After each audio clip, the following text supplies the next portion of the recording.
Hello, hello, everyone. Welcome to the first episode of Watch and Learn. I am Marco, of course, the main man from Montreal, as JJ likes to call me.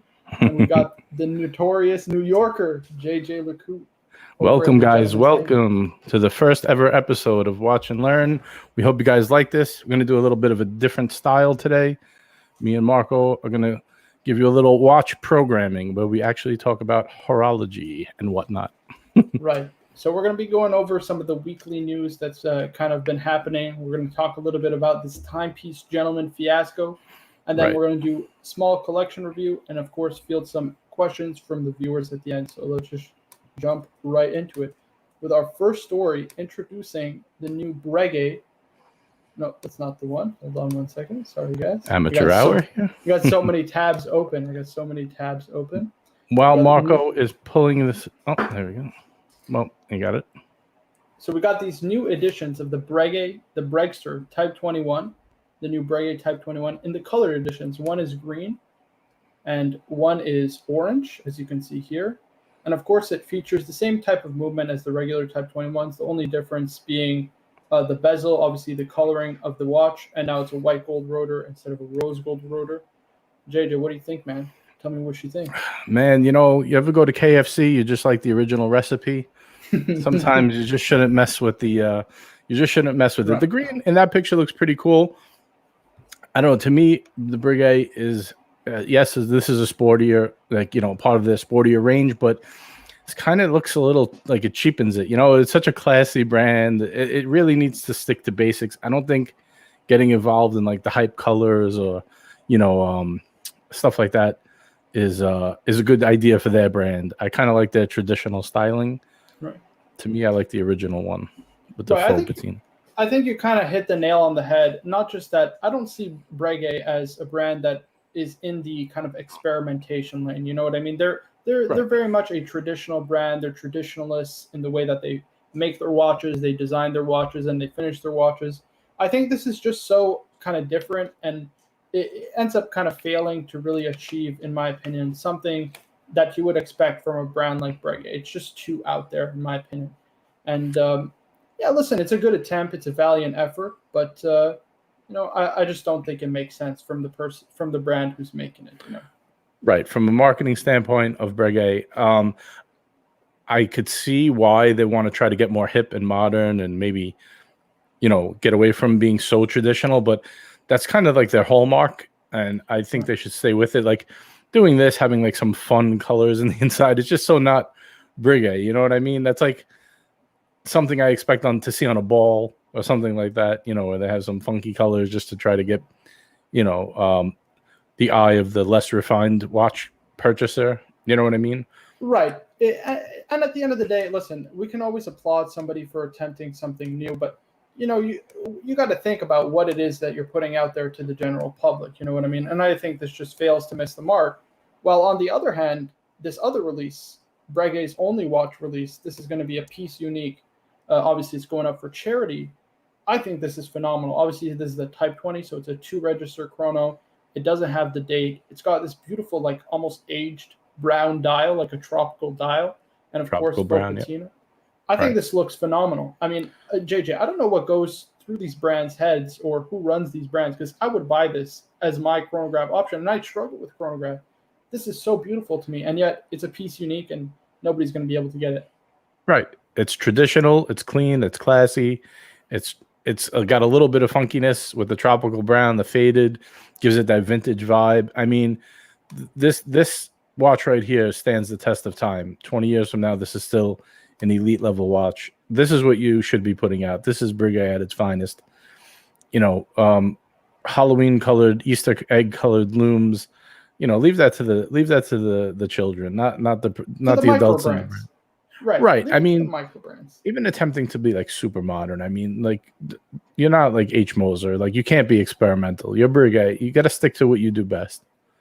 Exactly. And listen, I think this encapsulates everything I love about a traditional brand like Breguet. It's timeless luxury. That's essentially what you're buying into. You're buying into a philosophy of timeless luxury, of creating a product that will stand the test of time and that will look good now in 10 years from now, 20 years from now. and that you can eventually pass on to the next generation, and they can continue wearing it, and it never looks out of place. Correct. Now, what's the size on this? I'm going to guess this is 39 mil. So getting into the specs, let's take a look. It is a 38 millimeter. Right. I was going to say, this has got to be a traditional size, right? Because it's such a timeless style.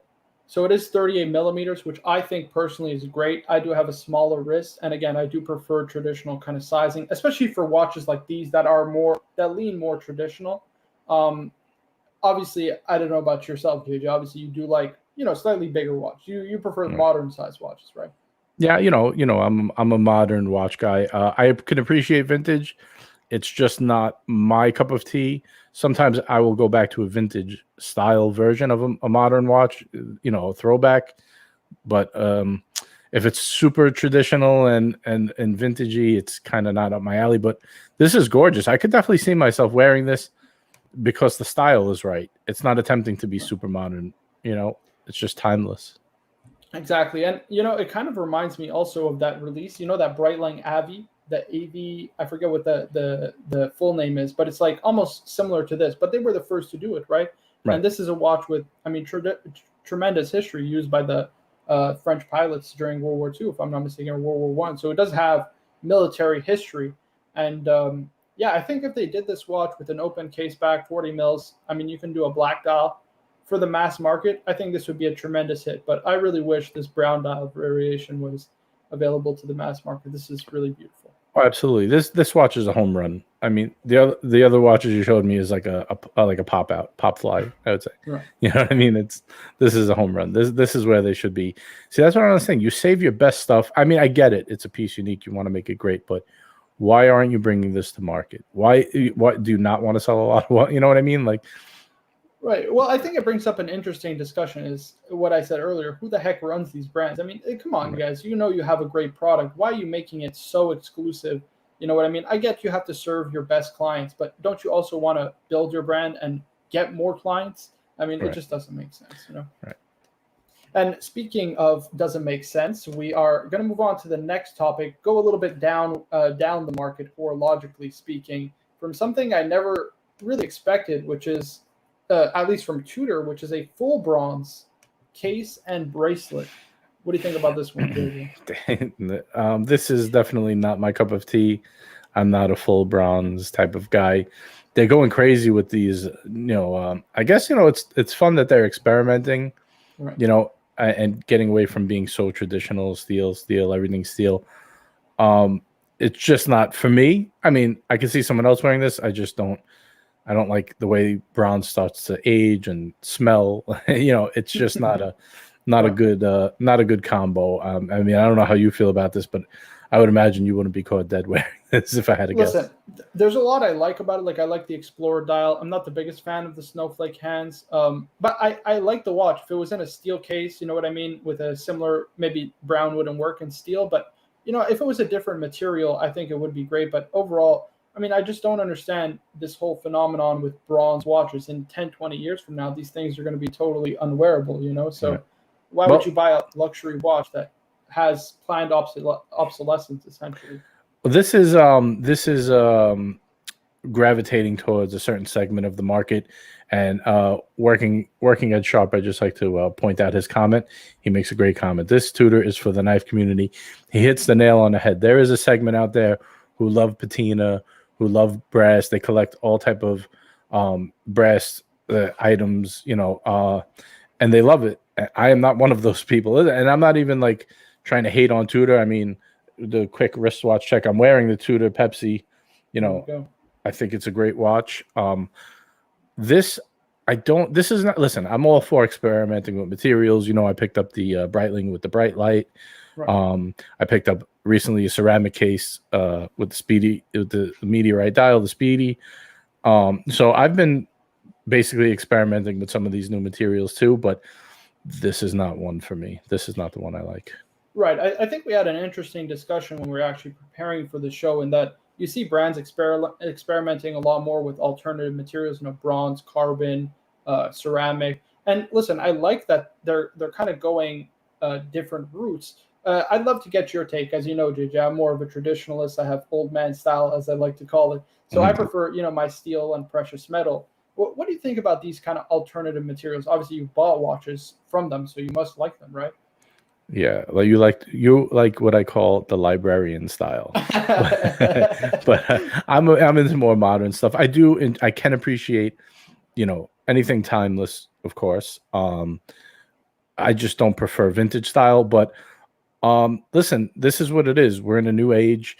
Um, Materials are easier than ever to produce and to manufacture into whatever you want. So they're going for it. And, I think it brings some excitement to the watch world. You're bringing in a younger crowd, which you need if you don't want the hobby to die out or the industry to die out. I see this in the knife world a lot. All the custom scales and I said dials, all the custom scales and, clips and things like that are all exotic metals or exotic carbons and stuff like that. So I can easily see that transferring over into the watch world because the EDC community is kind of knives and stuff like that, and then watches like that is they do kind of go hand in hand. Um, so I think this is good for the industry. Play around with some carbons and some ceramic cases, and just bring a fresh perspective. I mean, I still think you need your basic foundation, your steel watches, your precious metals, but I think to have one or two fun pieces, just to bring something a little depth to your collection, is not a bad thing at all. And speaking of, I guess, kind of trying to reinvent themselves or trying to, I guess, change, things that ultimately they've done in the past, is another new release that I really like. I really love this. Is a fresh perspective and a fresh take on the Zenith El Primero, the A386, in the A386 case, which is kind of the more traditional El Primero, if you will. They came out obviously with a number of variations. There's this tricolor dial. I like personally the best, the reverse panda. Now, interestingly, actually, in the journalist package, they didn't show, but there is a blue dial variation with white subdials that doesn't have faux patina also. That one is actually beautiful. I think that might be my favorite out of the bunch. And it features the 10th of a second movement that we saw. I believe it's on the Chronomaster Sport. I think this is, personally speaking, I think this is a phenomenal watch, especially bang for buck value. Zenith, if you wait 2 to 3 years after this is released, you're going to easily pick these up 30-40% off retail potentially. So, I think Zenith is doing a lot of great things, at least with the Chronomaster Sport. At first, I liked it. Now that I think about it, I'm a bit disappointed because it lacks originality. But these new releases, I think they really knocked it out of the park.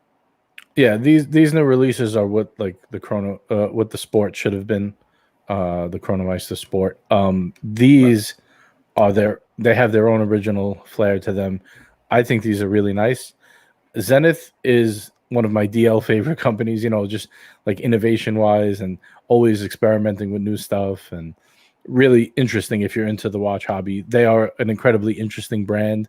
They just, for some reason, they just missed the mark when it comes to mass appeal. I wouldn't say with all their watches, but with a good deal of them. But I think they make some interesting watches, and the blue one is really incredible. The one that you were speaking about earlier. Right. I actually been thinking about this, and I wanted to ask you if it was your choice between the new blue one and that boutique edition that you've always wanted for. Oh. Is it even a close battle, or is it like give you some pause? Yeah, so or the no? one I like the best for the viewers who don't know is called the El Primero Manufacturer Edition. Listen, if I had to choose, it's got the three colored blue subdials, but they're all in different shades of blue.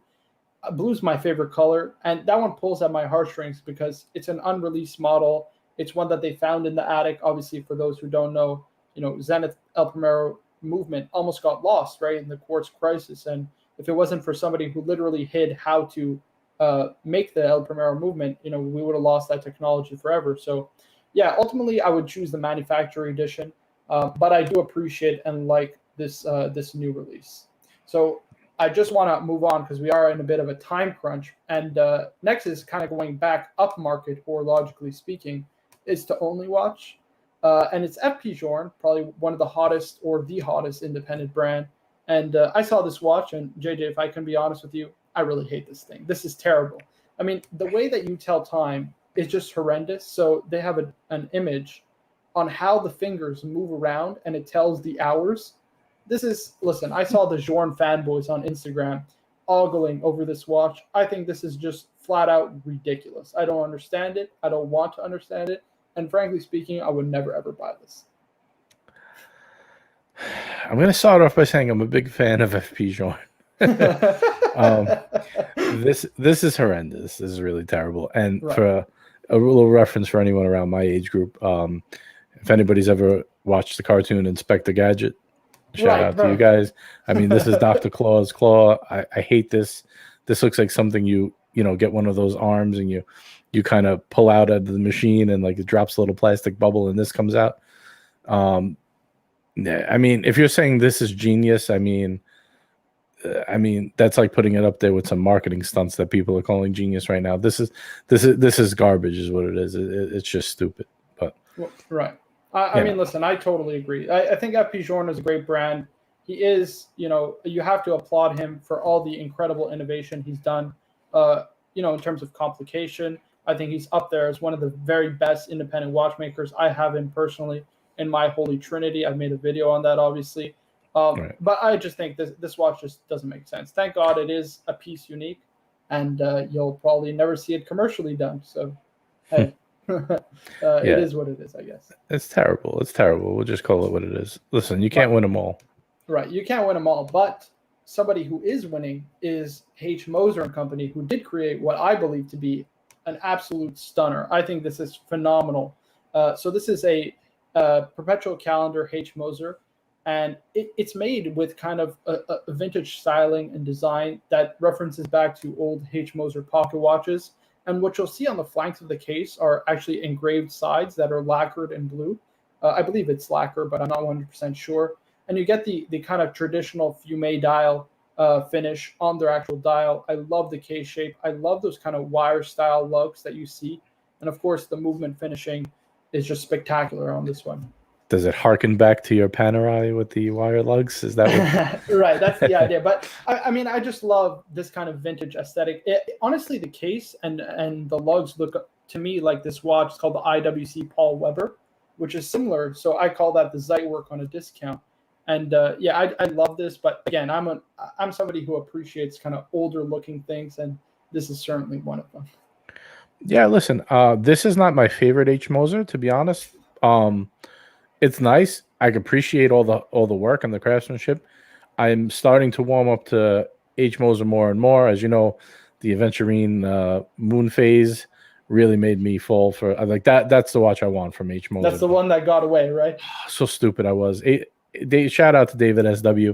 Had one for like 24,000. I thought about it for about an hour and it was gone. I said, "What a moron! What a moron!" Right. Now they're going for like 40. Yeah, it's insane. But what I like about Moser is their innovation and their oddball designs, their minimalist designs. So this one wouldn't be like the one I would buy, but I totally appreciate what this is about. And I think the engraving, the blued engraving is pretty cool. It's not my style, not something I would want, but I could definitely appreciate this watch. And the case shape is excellent. How large is this one? Because sometimes they get a little large. Yeah, so H. Moser can be a little bit bigger. It's 42 mils and 12.6 mil in height. So Moser is known for making slightly bigger watches. To me, it's too big for a dress watch. You know what I mean? If you're going to get dressed, I think 40, 41 is pushing it. But like if you get like the 40 and a half, you know what I mean? Like even for me, I think bigger than that, it's just too big. This is a little big, but it is nice. Even for me, my Patek is 40.5, and it's like the threshold for me for a dress watch. Like, I could do 42, no problem. Seamaster, Speedmaster, fine. Because, you got a thick bezel. The dial, that's the thing. The dial, for me anyway, on my wrist, you know what I mean? Like the millimeters are not everything. When the dial is tremendous, it starts to look really funny on me. But everybody's different. They have different wrist shapes. You know what I mean? Like people don't realize that too. Like there's more flatter wrists, they're thinner. There's more round wrists that are circular. So it really depends. But let's move it along. I know we're on a time crunch. Marco's got the whip out tonight. Last but not least is probably my favorite out of all of the ones that I presented today, and that's the MB&F, the LM101. I really love these. So from left to right, I'm pretty sure it's steel, blue dial, rose gold, obviously darker blue dial, and then white gold with the purple dial. I think these are phenomenal. I love MB&F, not just because my man Kari Voutilainen is in charge of finishing these movements, but I love the inventive genius of this brand. You know what I mean? They're so untraditional yet traditional. I just love everything about it. So untraditional styling, but traditional finish is just beautiful. In my dream watch box, if it only holds quite a small amount, like say 8 watches in my dream watch box, a legacy machine would probably be in there. But you know what? I'm actually starting to like this a little more simple version. Not as much going on, more clean. Right. This is another home run, knocked it out of the park. This is amazing. 100%. I think this is really spectacular. You get so much technology in here too. Lest we forget. I mean, we're talking about a crazy double hairspring that Moser makes. Of course, let's take a look at the move. This is the one thing I dislike, is that they plated the bridges of the movement.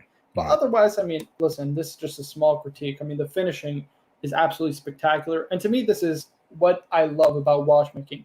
It's those kind of finger-style bridges, especially in movements. This is Valet de Joux incorporated. So Switzerland, the classic Swiss style of movement finishing and movement architecture and design. I fucking love this. This is beautiful. I gotta say, I really love MB&F as a company. I love the legacy machine. The only thing that kind of, and I hate to be, not to be a dick, but the only downside is like now I see like it's getting popular amongst like Anthony from Timepiece. Not to keep because he's up all over the news, but in that last what show was that when he bought one off for Roman? Actually, that's the one. That's the Miami trade show, right? Yeah, the Miami trade. That's the one where you had to pay him back the $100,000 for that watch. Right. And it's like, has this watch reached like, for lack of a better word, like douche realm? Like, you know what I mean? Not to be like, you know what I mean? Like, is this like going to be the next blinged out Daytona or something? Like, you know what I mean? I don't think so, because it's too classy.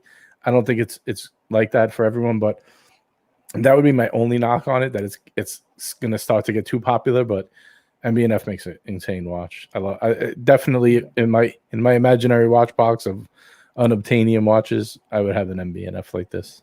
I agree. I think they're super inventive and yet untraditional, but classically made, that I think it makes them really stunning. But I guess that's a pretty good segue into kind of our next topic, which is, speaking of what I would consider to be probably the biggest news story in the watch world over the past couple of days and past week, which is, of course, our friends over in Dallas, the Timepiece gentlemen. We're not actually friends, but are they missing is the question. Are they really missing? Obviously a lot of information has been circulated. I covered the story on my channel. You covered the story on your channel. And obviously there's a lot that's been said, a lot that's been speculated. I'd love to get your thoughts overall just on the situation, how it's played out, and what you think is going on potentially. Well, I think the most important word you use there are played out, because this is definitely becoming a played out subject. Look, me and Marco went back and forth in full transparency. Should we even bother to talk about this? And at the end of the day, like Oshin from Timeless Watch Channel said, this is watch news, and we are doing watch news. It may be in the gossip section of the watch newspaper, but it's there. And I'm sure everybody wants to know what's going on, and we don't have any new information that anyone else doesn't know. I mean, latest breaking news is, Archie was sent some paperwork about a copyright, which literally means nothing to us. We don't know anything. But my take on the situation is, I don't think this is a stunt gone wrong, to be honest with you. I think there's some type of legal thing going on. Otherwise, why would you take down all your social media? It just doesn't make sense. It doesn't make sense to me. At the end of the day, that's what if you backed me into a corner and made me pick one thing that's happening, I say there's some type of legal thing going on. What it is, I'm not sure, but it's a legal matter for sure. If I had to guess, I think, like someone said this before, like they kind of just left it out there to see who would say what, and now promotional stunt seems like the safest way back. So I think that's what people are going to push towards, but I don't think there's a promotional stunt at all. I think it's a legal matter. Yeah, listen, I mean, I think it's kind of, I think you said it best. It's kind of been played out at this point. I think if it is a stunt, I think it really reflects poorly, not just on them, but my fear is really it reflects very poorly on the watch industry in general. At the end of the day, I think that especially consignment goods is going to take a real hit from this, right? Because the idea is anybody can just, run away with your watches. I mean, Timepiece Gentleman just proved it. You know what I mean? He could have booked a one-way ticket to a place with no extradition. And we're not saying he did, obviously.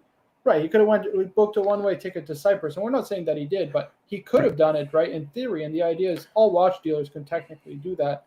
Yeah, and, you know, it does put the thought in people's mind, hey, my watch could disappear. Right. You know, and people are realizing also now that you know, you're not going to get your watch back right away if they do go out of business. You know, there's more technical than that. Right. Again, I'm not saying they went out of business or anything like that. I think it just brought a lot of unnecessary unease on the watch community, especially the collectors.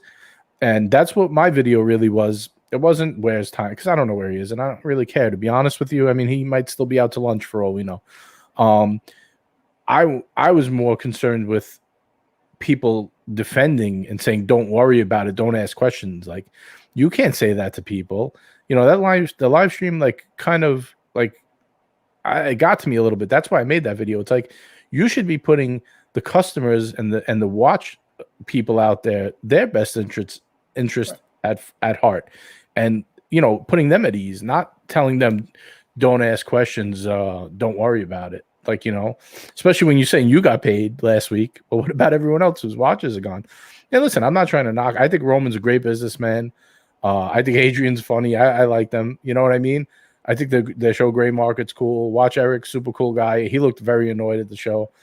Nico, you know, I don't really know much about him. I never really watched his channel, to be honest, so I don't know. But yeah, I mean, that's pretty much where I leave it at. I think they should be more for the people, the watch people. Yeah, there's a part of me that is really, really disappointed, especially in the live stream, the games that were played. You know what I mean? Like, it almost seemed like a big game to them. Like, they were laughing at the situation. Like, oh my God, we have no idea what's going on. You know what I mean? Right. Oh, he just called me right away, like, as this happened. Amazing. Right. And then Anthony and Marco mysteriously call and text all the guys basically on the show. Then you have Roman pulling out, you know, whatever it was that was Mac 10s or whatever. yeah. Like, it's such a bad look on the watch community overall. I think it really does reflect poorly. I wish that people would just stop thinking that this is a great idea, or try to stop, I guess, doing sensationalist things to gain attention, which is clearly, I think what's going on is, you know, this is really a publicity stunt. I know Bark and Jack called it marketing genius. Frankly speaking, I think this is terrible. You know what I mean? Yeah. Maybe they did tell their customers with consigned goods that they were doing this beforehand, but you know, if this is people are coming forward saying they didn't, though. You know, they're at, and even like, I don't know if you watched Federico's last video. Shout out to Federico Talks Watches. I like Fed. I think he's a cool guy, and he's got some good prices on his watches over at Delray Watch. He was like, you know, it looked legit. He was upset. He said, this is affecting my business, and I'm sure it is. I would love to see. I wish there was a way to see if, like, our watch sales down right now. Our price is going to drop a little for a week or so from this because people start pulling their, or people are going to start pulling their inventory. Are we going to see some shortage of some watches? I don't know. But I just want to bring up this comment from Duco Ted, because I think it's really, really quite apt, especially considering the situation. I think it's what I brought up in my video. Is he's saying TPG is everything wrong with the watch market. 99% of the watch world is a great fun hobby. 1% will scare the shit out of you and make you second guess spending your money with anyone new. But I think it's not only that. I think it breeds also a new kind of watch collector that is all about, you know, being superficial, investing in watches, making a quick buck, when it's really not what watches are or should be about. Listen, I can't tell people what to think of their material possessions. I can't tell people how to spend their money either. But there is an art to watchmaking, and I think that's being lost in all of these kind of reality TV series style videos. Is the art, is the passion for, I think, a hobby that is truly remarkable, because it is what I believe encapsulates an art form, right? And an art form that is dying and that is being lost, and that isn't what it used to be, you know, a couple hundred years ago, despite us having maybe some of the very best watchmakers living today in terms of the independence. And I think that's really what's being lost in this market, and I really hope that it kind of broadens people's mind to the broader world of horology. Right. I want to bring up two quick points that I think we should get out there. Number one, shout out to our man Birmingham. Birmingham's Captain America. He's our hero out there. We love Bourbon Hard. He said it best. TPG is to the watch world what what's their names? The brothers.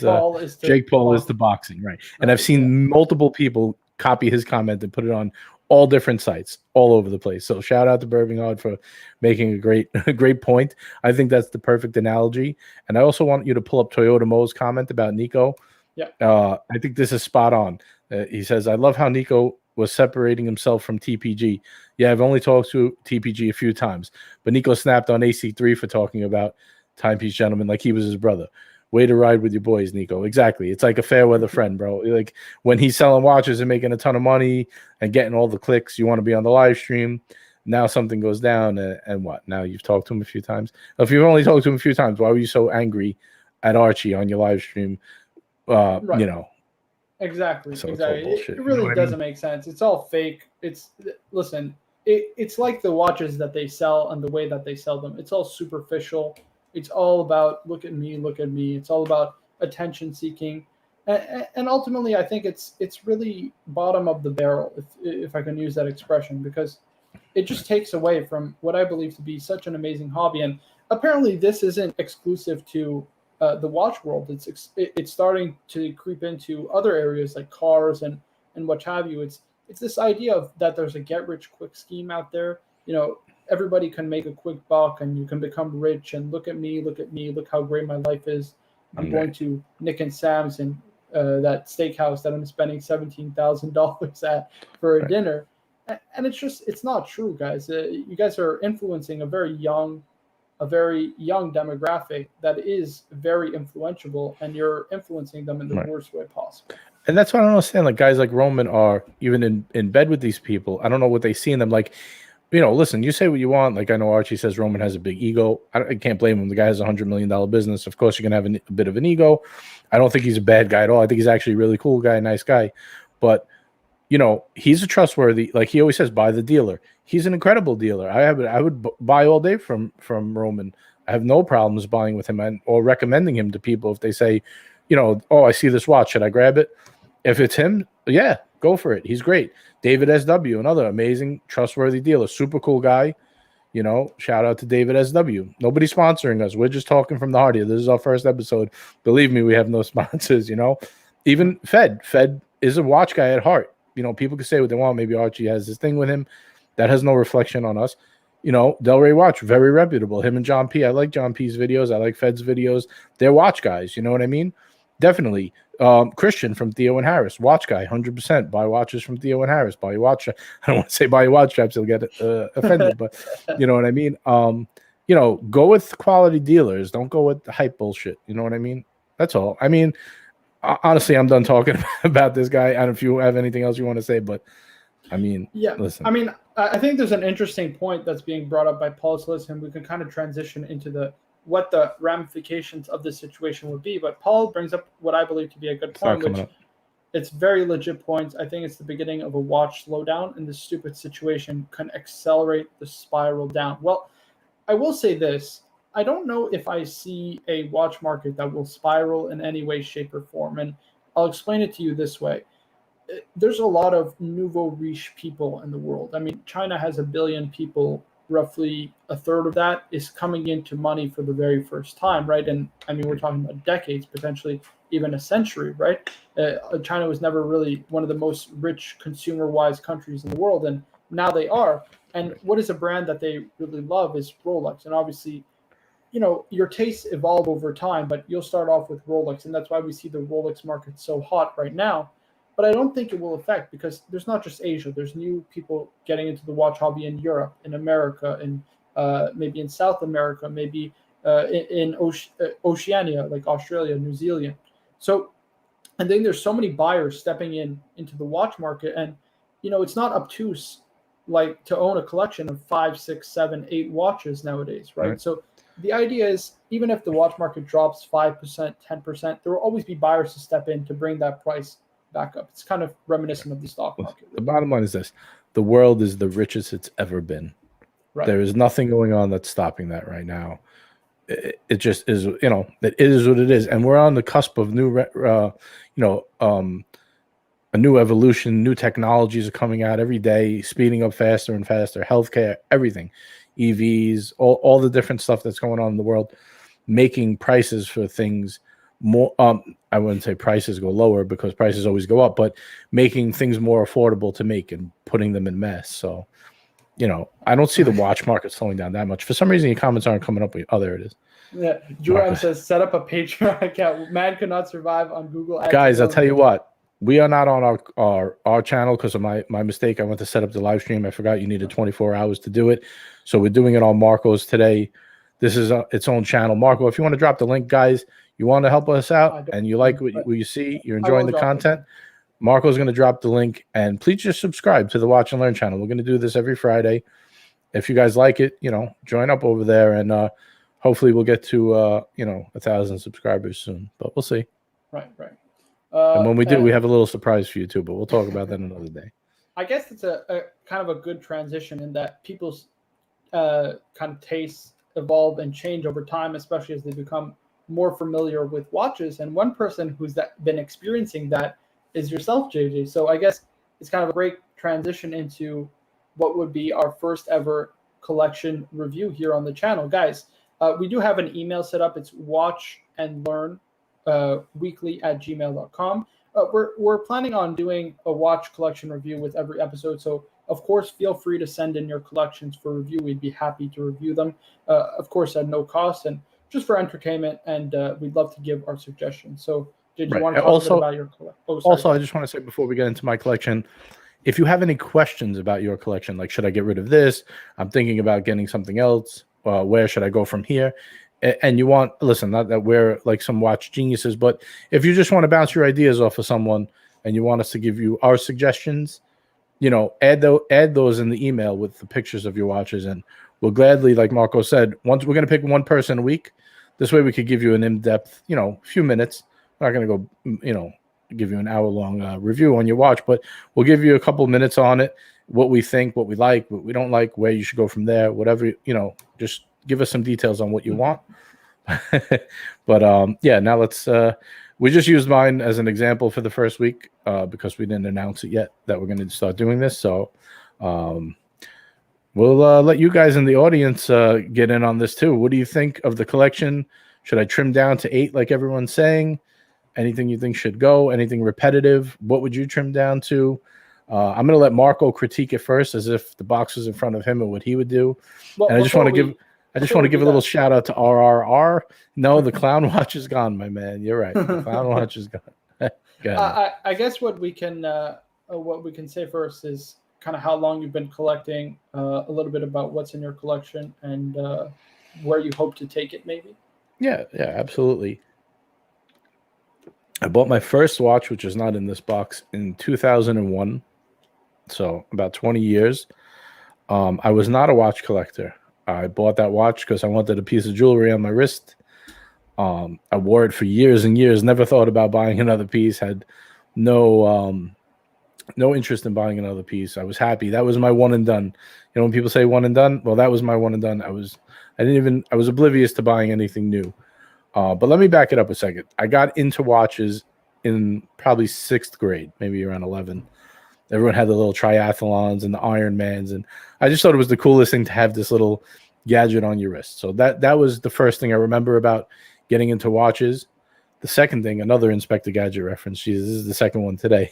When Penny had that little cool watch, another thing I thought was super cool. Turns out to be an Apple Watch. Who would have known that they figured it out 20 years ago? But that was another. And then I kind of stayed at that for a little while. Then in high school, we used to have the little watches with the TV remotes, and we used to shut off and turn on the TVs on the teacher just to mess with them. That was another thing I remember about watches. So I always was into kind of like what they did and like their functionality. That was the main thing, you know what I mean, at that point. Then I kind of, when I got into high school, some of the, more rich kids would have like little like Datejust 36, and I was like, oh, I got to get one of these. I got to get one. Fast forward a few years, 2001, I had some money put away. I went to go buy this Rolex. I tried it on, didn't like the 36 Datejust. I thought it was too small for me. The sub at the time, everyone was doing those iced out bezels. The sub just didn't look right because it was so, especially back then, it was like so tool looking. I said this would look terrible with like doing this. Even back then, before I knew much, I knew it would be a sacrilege to rip off a Submariner bezel and put a diamond bezel. So I went with a Breitling, like almost everybody did back then. Super popular, 43 mil. Put the 4.5 carat diamond bezel, the whole 9, and I wore that for years. Whatever. That was like the first half of my watch journey, if you will. Then about 3 years ago, I started really getting back into watches. I took a little time off, and I bought a Panerai. Had frosted tips. I probably did. He's probably right. That was the style back then. He's roasting you for the watch setting yesterday. He's like, JJ, he's gonna mess up his watch. He was texting me. Oh yeah, I did. It didn't even work right. I got to fix it. Right. So anyway, about 3 years ago, I bought the Panerai. Then I bought the Explorer 2. I realized I wasn't into that big of a watch anymore, like that size. For some reason, the Panerai was 44. I sold that. Explorer 2, I don't know, it just didn't do it for me. I didn't think I was going to get into watch collecting. I always thought I was going to have one watch. So I sold it to buy the Wimbledon dial date just in this picture. And that's when I realized this is good for most of the time, but I wanted something a little more sporty. And I had that for about 6 months. Then after that, it was just off to the races from there. I bought the day date, the Bruce Wayne, the Milgauss. I don't even remember the order anymore. But these are all over the last 2.5 years, I would say. We do have a question for you by Rideshare Wine. He said, why the silver dial on the day date 40? Just wondering if you tried white, champagne, black, and had specific things against those options.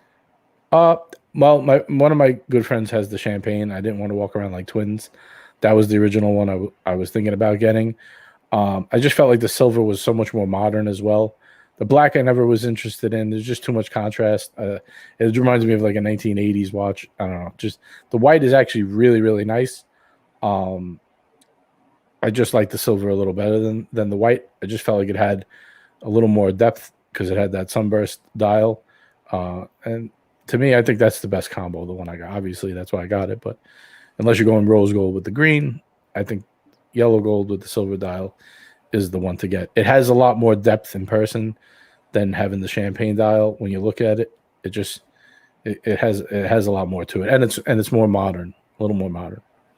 Gotcha. Just want to say hello to a friend of the show, MS Fan. He said, thanks for reviewing my collection. That's right, guys. I just put a collection review for MS Fan today, actually. So, of course, feel free to check it out after this live stream here today.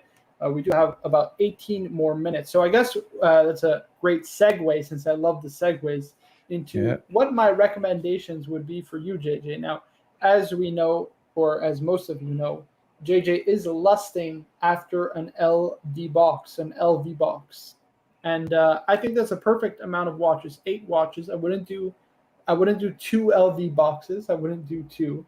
But I do think 1 is excellent. So what would I do in terms of your collection? I think the Patek is definitely the keeper. I think it is definitely the keeper. I think that the day date is definitely a keeper. I think that the Bruce Wayne is definitely a keeper. I think the Sermon is definitely a keeper. And those are really the 4 watches in this collection that I think are the ones to stay. And unfortunately, I guess for you, is you're going to have a lot of moving to do, because there's a lot of watches that aren't going to make this final cut. I agree with you. I'm right there with you. And just for the record, the Speediorite is sold. It's getting picked up tomorrow. Okay, very nice, very nice. So that's going to free up a lot of cash for you to get the next watch that I believe you should get, which is, of course, the one that you love, which is the Journe Octoloon, right? The salmon dial Journe Octoloon. I want that so bad with the rose gold. Yes. I think that's got to be in the collection. I think that would be a perfect combo Hungabusta meal deal in terms of the dress watch segment. You're not you don't strike me as a super dressy guy, but to own Grail level pieces like that, if you can do it, I don't see why you shouldn't, especially if you are passionate about or you enjoy wearing those kind of watches. I think it is a watch that you definitely should add to the collection. So that would be your 5th watch. In terms of the 3 others, I'll keep it pretty simple and to the point. I think you should get the Paul Newman Daytona on rubber. That's the yellow gold one with the Paul Newman dial. I think you should definitely try to add a Panda dial Daytona if you can. Again, because you'll be missing those chronographs. I'd love to see a couple of chronographs. They're very sporty. They're more up your alley, if I'm being honest. And the last one I'd love to see you add personally, it's just to keep the Milgauss. Actually, I know you were talking to me yesterday about the VC, but sometimes when things are made like that level, right? They become a little bit unwearable. You know what I mean? These are expensive watches at the end of the day, right? And I don't think if you own the Patek and the Journe, I don't really think that you need to get a VC to complete that collection. I think 5 or 6 Rolex rather, 6 Rolex, and of course the Patek and the Journe. I think that's a beautiful collection right there with the LV box. Right. My thinking is this: as far as I love like GMT watches, I love the whole idea of travel, and I've never been a big diver guy, even though I have 3 divers in my collection. If I'm more of a on land type of guy, so that's why I have probably about 4 or 5 chronographs. That never been a big diver. I do love the travel watches. I do love chronographs, and I love dress watches. Those are my 3 favorites. Divers are not my favorites. I'll tell you that right off the bat. If you told me now, let me start by saying this is bang per buck only. Milgauss over the Vacheron dual time all day. 8,000 and compared to 28,000. Let me tell you, that blue, first of all, is amazing on the VC. I'm not denying that. The fit and finish is amazing. Gorgeous watch. Now, let me get to the pluses of the Milgauss. Their blue is really, really awesome too. Like you say all the time, that dial is going to fade. It's going to look amazing in 20 years. The only watch with GV glass. It's just got that funky orange lightning bolt. It's not going anywhere. I'm not selling that watch. I know 100% it's not going anywhere. The blue and orange colors, I'm a Met fan. I mean, that's just another tie-in for me. It's just a watch that I can't see getting rid of. Dad says, "Oh, that Milgauss is trash." Darren's the man. Darren actually got my my Rising Sun, and it looks amazing in his collection. I don't know if you have it there. If you even yeah, we pulled up a picture. We pulled up a picture. Duco Ted sent a picture of his collection in the WhatsApp. Give me the okay to pull up your collection, and I will. Duco Ted. But it looks amazing in his collection. I sent it to JJ. I'm like, fuck, man, why do I have such exotic taste in watches? This is a perfect collection. I don't need anything else than watches like these. Like, I could see the end game there, but I'm just like, oh, man. I tell you, I regret selling that a little bit, but I mean, how many speedies can you have? Right. Toyota Mo says, "Oh yes, VC Blue Dial would be perfect in there." I agree. I think, listen, Blue Dial VC is great, but there's something that I brought up. To JJ, or I brought up many times, is that Milgauss blue is going to fade over time. It's going to become very matted. It's going to become so collectible because of that matting. When it's in sunlight, it becomes, that sunburst effect won't be as sunburst anymore. And I think it will just make that watch so collectible in the future. It's not even funny. Right. And I think to me, it's just so quirky and charming. I'd rather have that watch. It's a simple, easy wind and wear. I just getting back to the one quick point. If I do travel, this is where I came to realize. If I do travel, I'm taking the Bruce Wayne with me. That's my vacation watch. It's my GMT. I don't need the Vacheron. I'm not taking that and getting it banged up in a pool or something like that. You know what I mean? So for me, it just doesn't make sense in my collection, even though it's a beautiful watch. And to me, the Milgauss is just a charming watch. I love that watch. You know what I mean? I'm not selling it. Yeah, I agree. I think it's tremendous, not just in terms of the look, the feel, the design, but I think also the value for money is just there. You know what I mean? It's just there. Mm-hmm. And listen, it's not to say that getting a VC isn't nice, but you want to have a staple rotation of watches you're not afraid to wear. Right. And everyone can't be the same. Like I recommend that for a lot of people's collections. Like Toyota Mo, I think it would look great in his collection, but 100%. It just is not. It just doesn't have a place in my collection if I trim down that much. Birmingham has a great comment too about what he thinks. I look at this and I say to myself, why the hell do I have to have all these exotic tastes in watches? I could see myself getting this in a couple of years' time. You know what I like get a chronograph, GMT, 2 of the same genre, diver, and a dress watch. This is my 5-piece combo deal that I've been talking about. Diver, dress, GMT, chronograph, and one of the 4 that I just mentioned. This is it, to a T. It's perfect. This is just perfect. Right. And you wanted me to pull up Birmingham? The only thing maybe I would do over time is maybe get a plain sub, no date sub, and maybe get rid of the Black Bay. That's about Right. it. There's a few upgrades. Listen, that I would personally make. Like I would change the date just for the Historics 1942, and I would change the what's it called the tutor for a Submariner. Yeah, Obviously, you're in an done. ideal You're world. done right there. That's all you need. But dude, how much did I tell you? I'm the one who egged you on to get that Tokyo 2020 Speedmaster, and it wasn't even, you know what I mean? Because I just I'm not a big chronograph guy. I have a hard time with chronograph. I think this one is so special. It's got that moon dust dial, red bezel that you really only see on precious metal, Omega Speedmasters, and I think this is amazing, really amazing. Birmingham thinks I should sell the Date Just, the Tudor GMT, the Omega Great White, and the Plain Speedy. I disagree on two of them. I mean, listen, eventually if I have to cut down to 8, yes. But I think it's worth keeping the Omega Great White over the Bond for the money. And the Plain Speedy is just classic. I don't know. The Date Just, I'm waiting to see if it gets discontinued next year, and then I'll sell it. And the Tudor is available. Hey, Birmingham, the Tudor is available if you want it, pal. Marco Toyotomo says Marco VC chronograph blue dial 3-hander going to be hard to get at retail for me. Yeah, I mean, listen, what can you do? Listen, it's not to say that it's not an amazing watch, but there are other alternatives that aren't as expensive or as luxurious or crazy money. You know what I mean? I think a Milgauss suits that collection perfectly. And I mean, you're talking about a VC chronograph blue dial or the 3-hander blue dial. I mean, you got a Yachtmaster 40 or I think it's the 40, right, with that blue dial and the platinum bezel. Mm-hmm. That's another great alternative to a VC Overseas 3-hander, in my opinion. You know what I mean? It's classy, beautiful. I think this is what really came down to for me. If I'm going to buy a Vacheron, I'm probably going to buy a dress watch. Just so they make such beautiful dress watches. Yeah, so I'll leave my sports watches to Rolex and Omega. Those are my kind of thoughts on the collection. Of course, we'd love to get your opinions of the collection and any questions you guys may have. Obviously, not just for myself, for JJ also, or for your own collections. Anything in particular that you would like to ask. So we do have a first question here from Brian BK. He says, really enjoying this, especially for Friday night. When can I tune in? So we'll be doing these live streams every single Friday, but on a different channel. It's called Watch and Learn.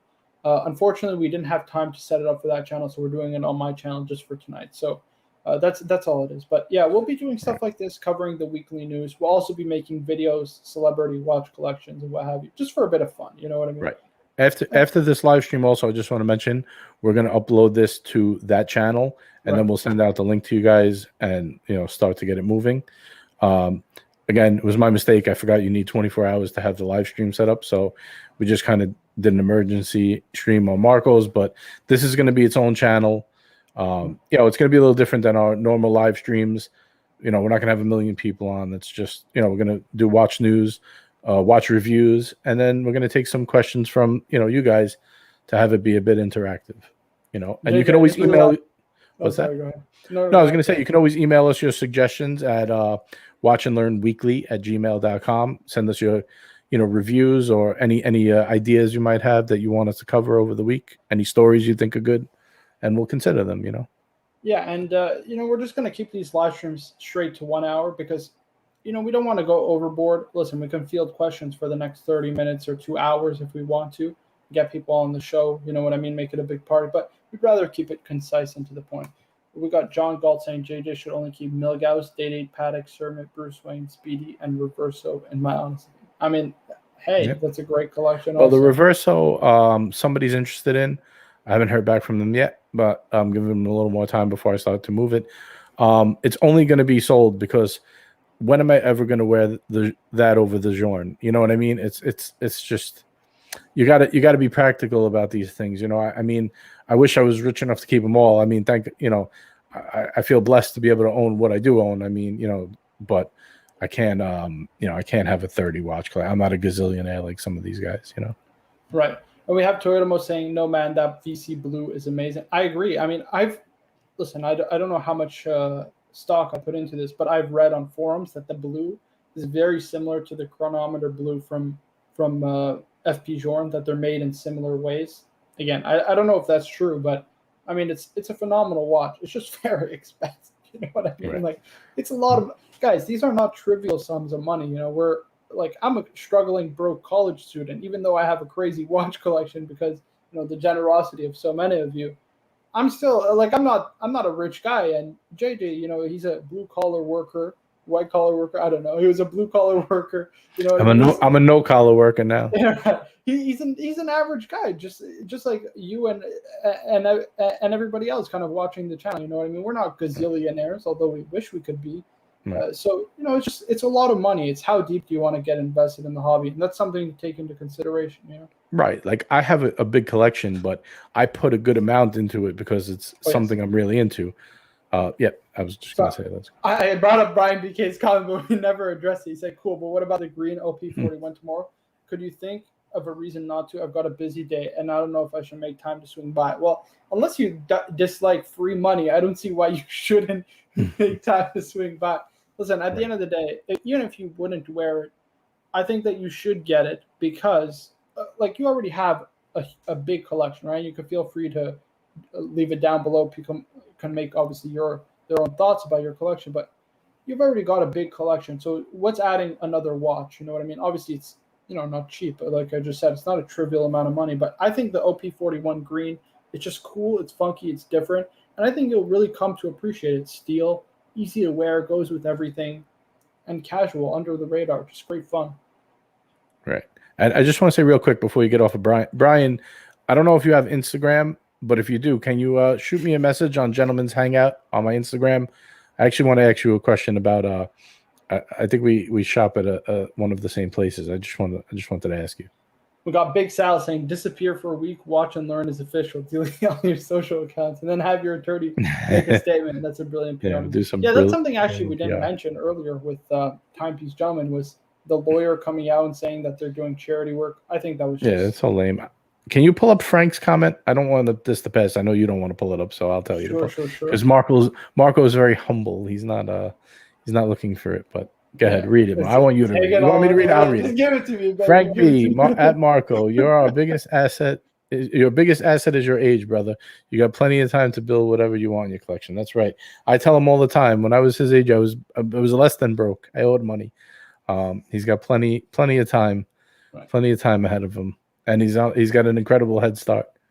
Listen, I'll never not say I'm not extremely blessed. I'm extremely blessed to be in the position I'm in. I pinch myself every day. I look down at my watch box. I came on YouTube, like 8 months ago, and I had a Chromie Pam and a pizza slice. You know what I mean? Now I got a Pam. And he still has a Chromie Pam and a pizza slice. Yeah, I still have both those watches, and I have 2 Rolexes to go along with it. I mean, it's really really insane. I mean, listen, I pinch myself every day. I'm just taking it all in stride. At the end of the day, it's all really you can do.